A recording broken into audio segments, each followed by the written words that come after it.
Hey, welcome back.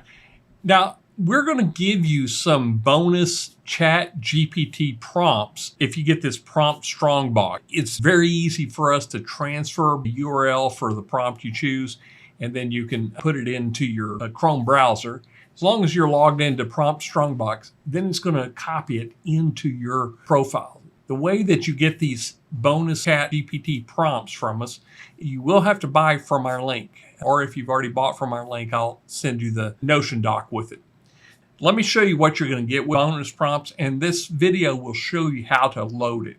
You just basically grab the link, put it in your Chrome. I've got a variety of prompts that we use on a regular basis that I have saved over to the prompt strongbox. Let's take a look at press release.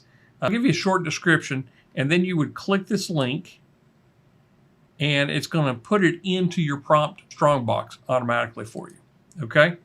And you can come down and see all the other ones that we have. I have one getting titles for a book for dummies, user persona. This is really good if you're trying to define what your market is, your ideal customer is.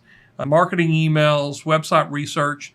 This is a great one right here to fully flesh out what you want to put into your website, including the categories, the tags, the content, everything.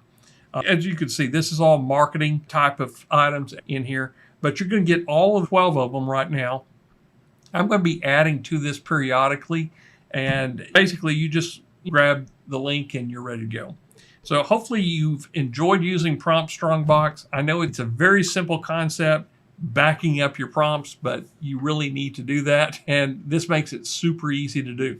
Also, one tip is if you are in ChatGPT and you hit store conversation and it doesn't come back immediately, come back up here to refresh and then choose whichever chat you're working on and then hit store conversion. I've seen it time out occasionally, so refresh up here and then store conversion. Okay, so I'll see you on another video.